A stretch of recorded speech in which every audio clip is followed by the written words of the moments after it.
Clémentine Dessaut est entrée dans le monde de la mode comme un paradoxe éclatant. À une époque où l'industrie ne jurait que par des silhouettes filiformes, presque irréelles, elle est apparue avec un corps pulpeux, une chevelure rousse flamboyante et un sourire lumineux. Plusieurs fois, on lui a fermé les portes au nez avec cette phrase glaciale « Tu es trop grande, trop lourde, tu ne corresponds pas aux critères d'un mannequin ». Mais ce qui devait être perçu comme une faiblesse est devenu sa force, sa singularité. La carrière de Clémentine n'a pas commencé sous les projecteurs d'une Fashion Week prestigieuse, ni par un contrat millionnaire. Elle a commencé par un simple acte de courage, accepter de se montrer telle qu'elle est, entière, sans tricher. Une photo partagée sur les réseaux sociaux, un cliché qui circule de profil en profil, et soudain l'attention se retourne vers elle. L'inattendu devient possible. Ce qui fait d'elle bien plus qu'une mannequin parmi d'autres, c'est son attitude. Elle n'a jamais cherché à devenir une copie conforme, ni à se plier à un moule. Elle a choisi de revendiquer haut et fort que la beauté n'est pas une formule unique. Pour elle, la mode n'est pas un club fermé réservé à une élite de silhouettes identiques, mais un espace de liberté où chaque corps a le droit d'exister et d'être célébré. Ainsi, l'histoire de Clémentine Dessaut ne commence pas avec des flashs de Vogue ou des défilés Versace. Elle commence par la force d'un sourire authentique, par la volonté de montrer que son corps est une vérité et non une faute. Et c'est précisément ce début fragile et courageux qui allait ouvrir la voie à une aventure hors du commun, où une femme longtemps jugée hors norme allait devenir un top modèle inattendu et même une icône de la diversité dans la mode contemporaine. Clémentine Dessaut est née en France, dans une famille simple, loin de tout éclat mondain, loin du glamour que l'on associe spontanément aux grandes capitales de la mode. La ville où elle grandit respirait une certaine tranquillité, mais aussi une rigueur tacite. Chacun devait entrer dans un cadre, et surtout les filles.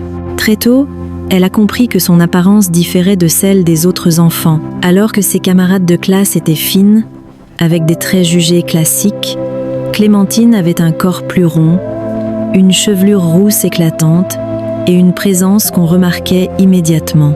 À l'école, cette différence devenait souvent un sujet de moquerie. On la surnommait parfois « la grande rousse » ou encore « la fille trop costaude ».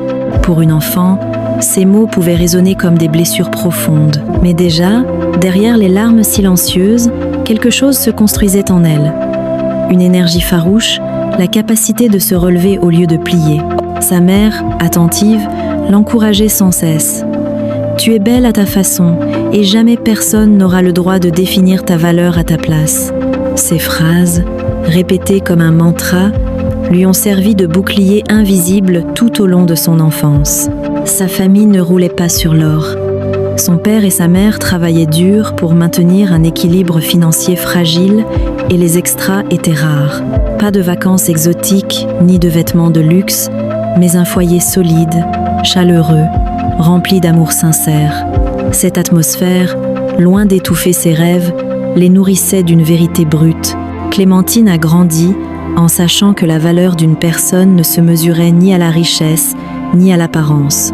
Elle a développé très tôt une empathie particulière pour celles et ceux qui se sentaient exclus ou jugés. À l'adolescence, quand son corps a commencé à se transformer davantage, Clémentine a affronté de nouvelles épreuves. Ses amis commençaient à s'amuser avec le maquillage, à enfiler des jupes fines, à se comparer aux silhouettes filiformes des magazines. Elle, au contraire, se sentait souvent en décalage.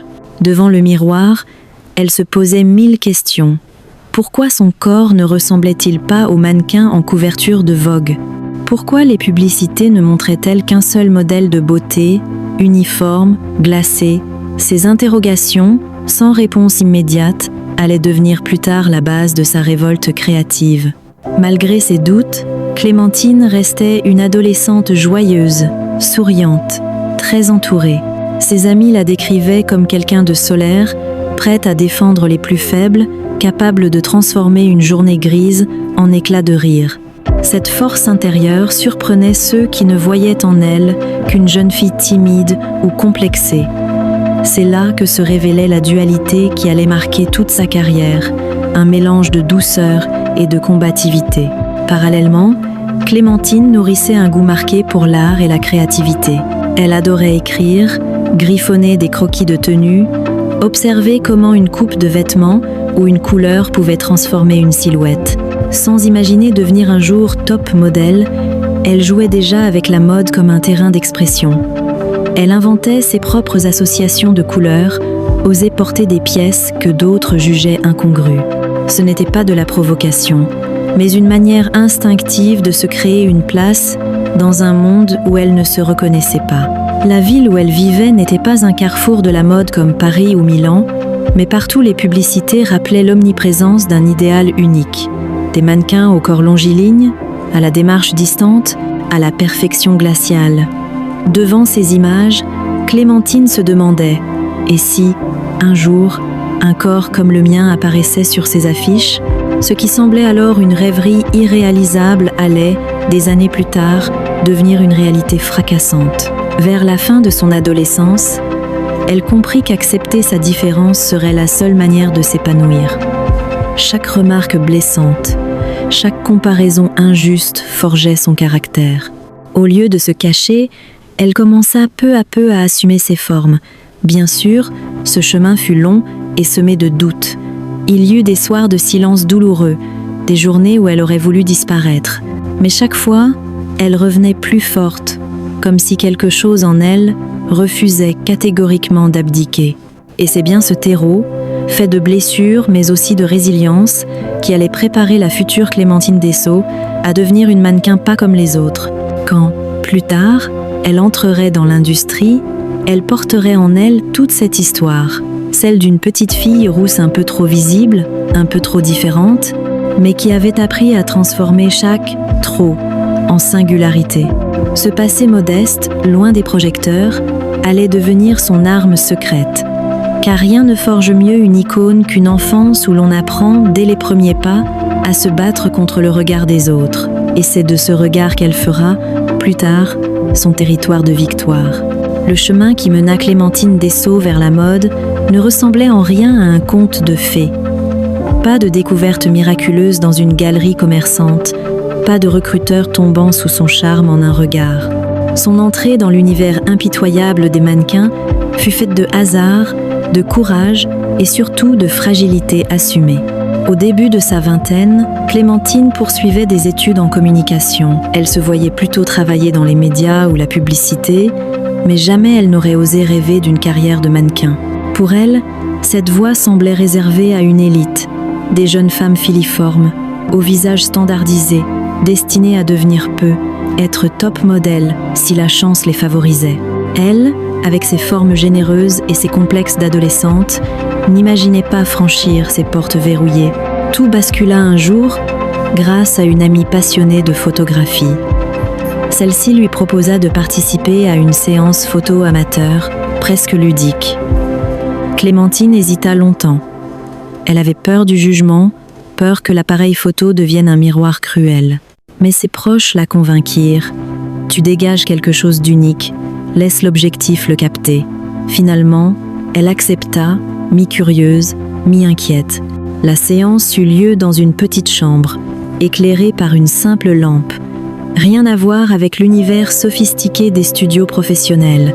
Clémentine, debout devant l'objectif, sentit ses mains trembler et son cœur s'emballer.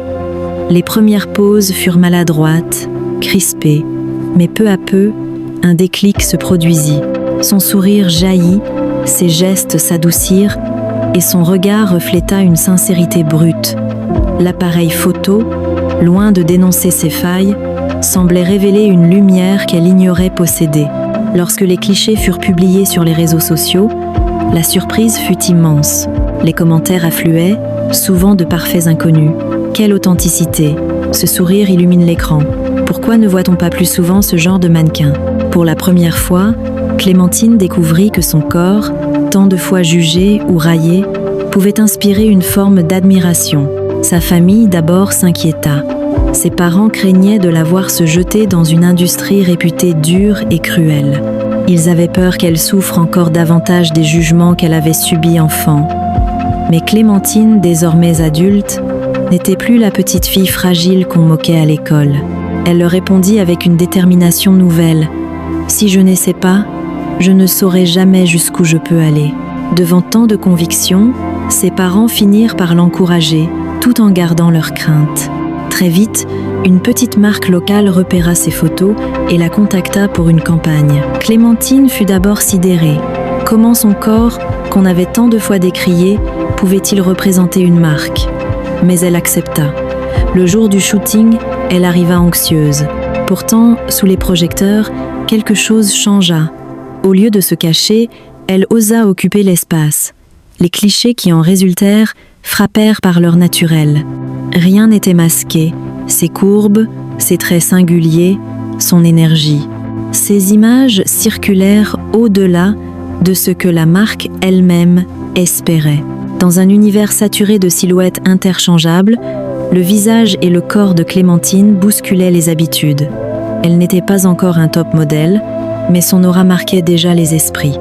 Bien sûr, le monde de la mode ne s'inclina pas immédiatement. Certains critiques parlèrent de simples effets de mode, d'autres insinuèrent qu'elle ne durerait pas. Mais pour Clémentine, chaque remarque négative devenait un carburant. Elle continua à se présenter au casting. Souvent recalée, parfois humiliée, elle ne renonça jamais. Chaque refus renforçait sa carapace. Elle apprit à marcher dans une salle pleine de juges sévères sans baisser les yeux.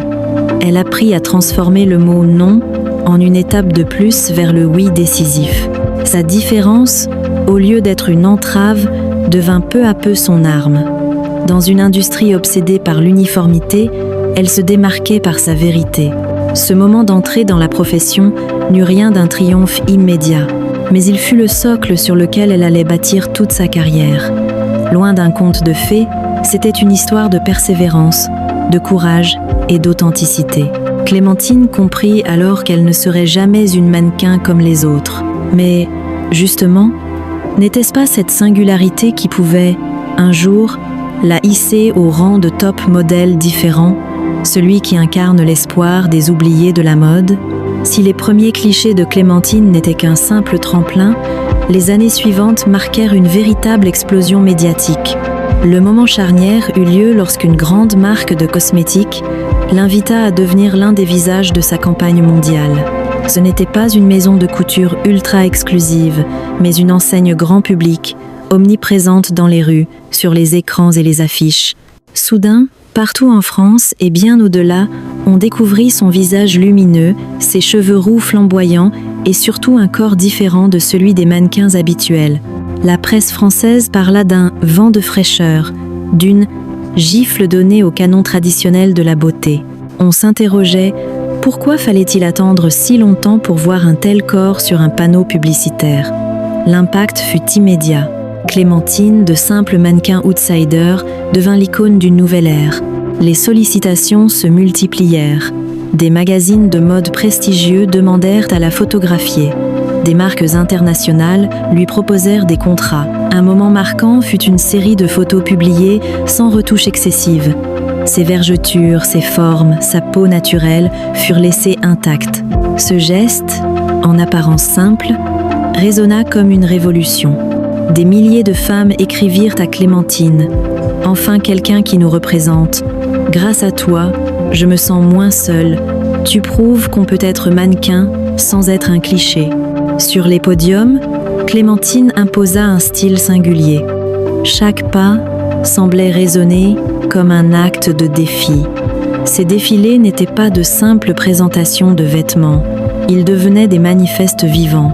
Elle ne se contentait pas de montrer une robe, elle racontait une histoire, celle d'une diversité longtemps occultée.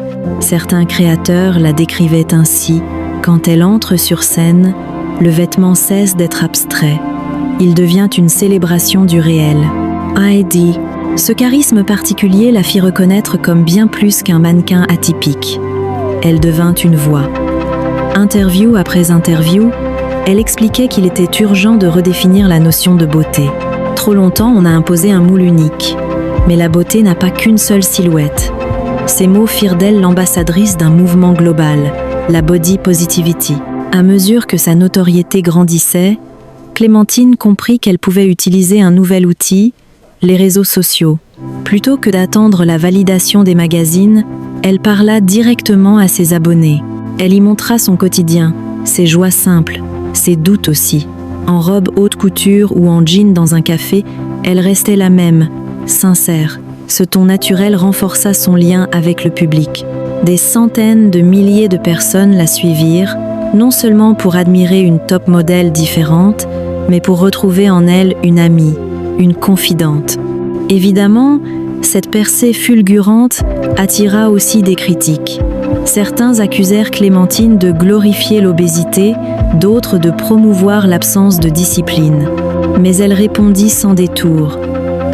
« Je fais du sport, je prends soin de moi, je suis en bonne santé. Ce corps est le mien et il a droit d'exister sans justification. » Sa franchise désarma beaucoup de ses détracteurs.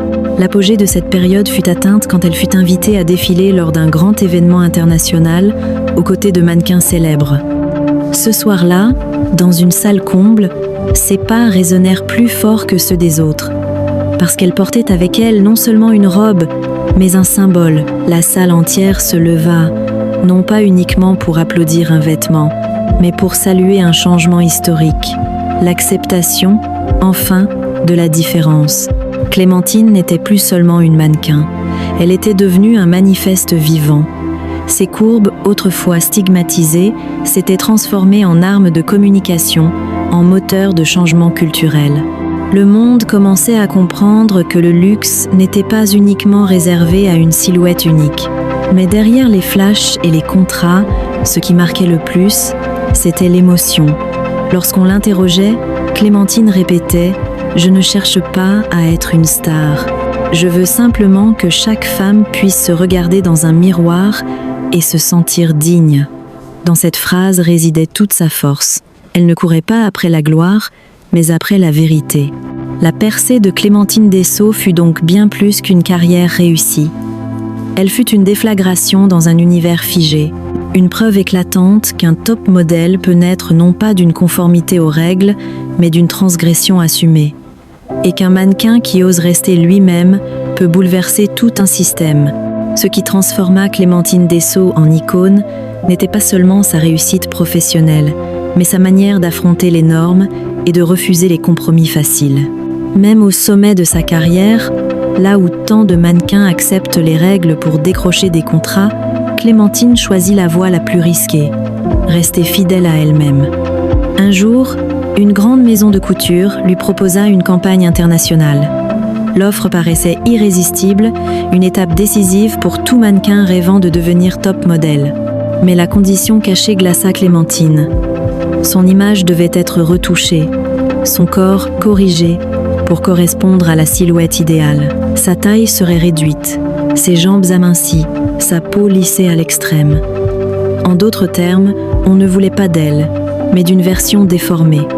Elle refusa sans hésiter. « Si je dois apparaître comme quelqu'un d'autre, alors pourquoi m'avoir choisi ? Je ne suis pas là pour incarner une illusion, » déclara-t-elle. Ce refus choqua certains, mais il consacra son intégrité. Au lieu d'attendre que l'industrie change, Clémentine décida d'agir. Elle lança une plateforme communautaire dédiée aux femmes souhaitant partager leurs photos sans filtre ni retouche. Les corps y apparaissaient tels qu'ils sont, imparfaits, divers, magnifiques. Le projet connut un succès fulgurant. En quelques mois, des dizaines de milliers de femmes rejoignirent cette communauté. Pour beaucoup, voir Clémentine, un mannequin reconnu, défendre cette authenticité fut une libération.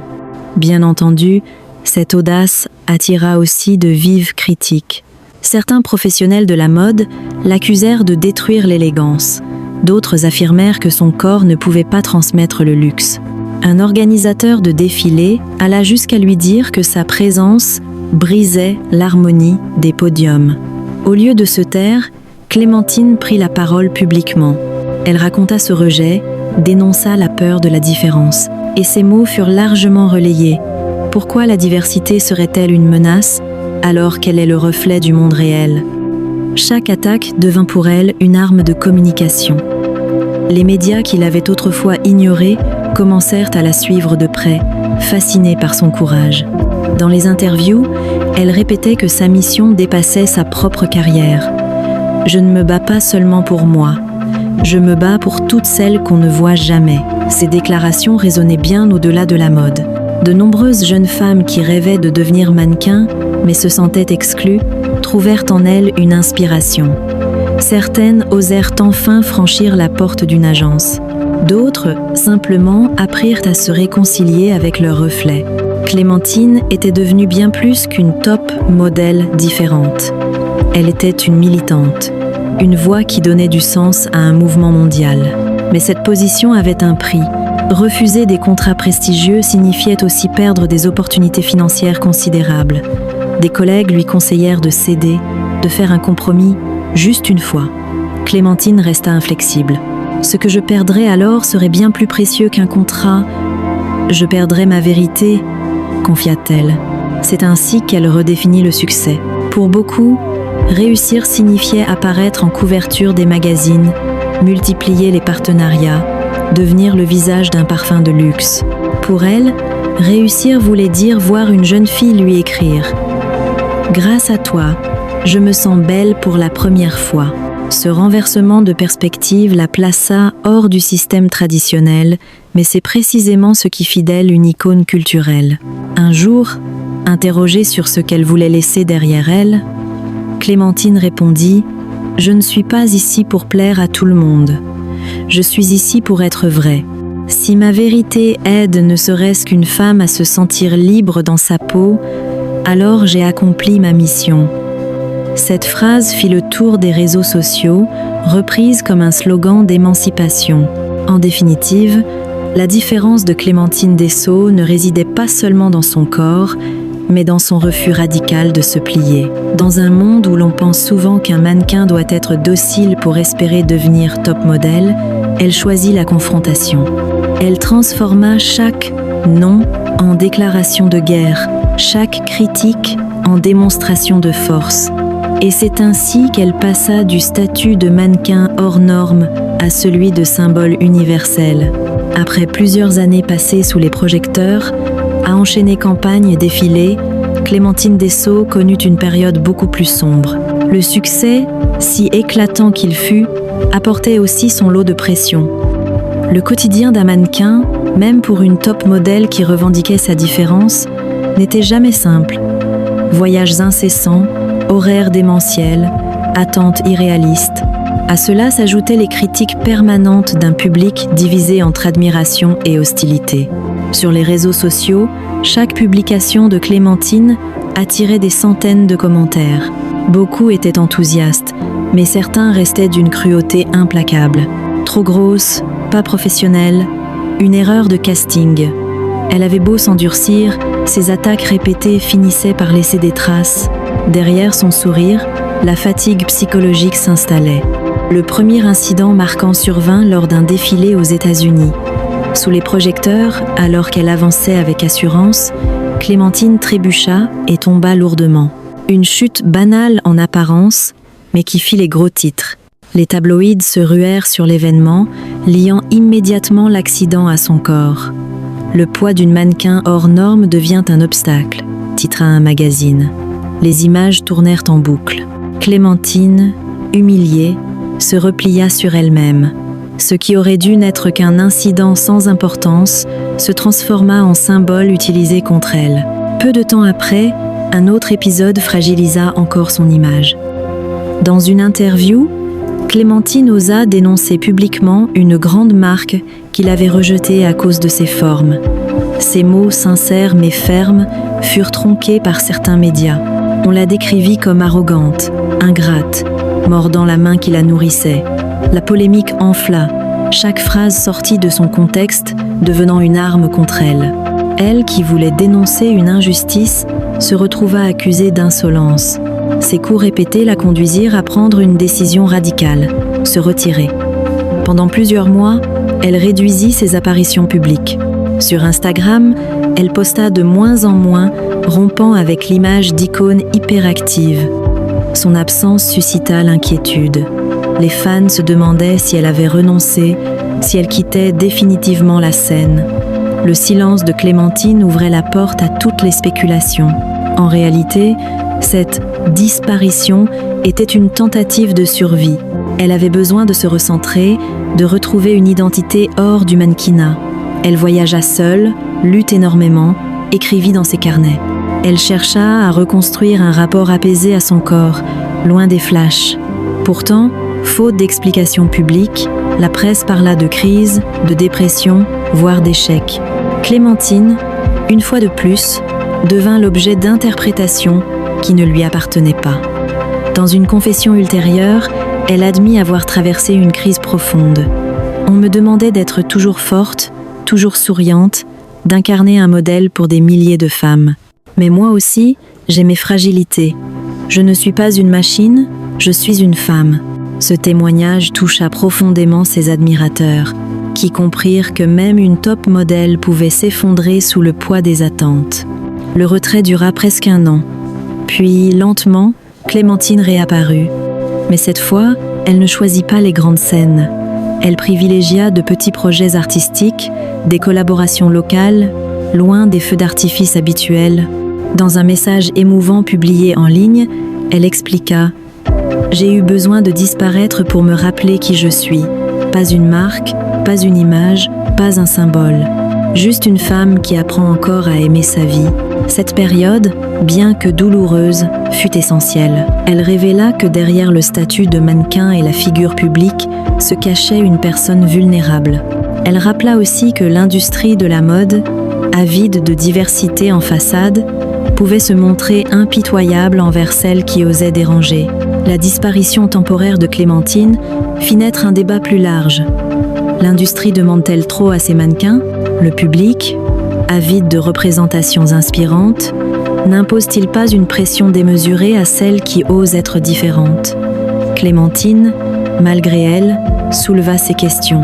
Quand elle reprit enfin la parole, sa voix était plus posée, plus grave, mais aussi plus libre. Elle ne cherchait plus à séduire ni à convaincre. Elle cherchait simplement à exister. Et cette honnêteté brute devint, paradoxalement, son plus grand atout.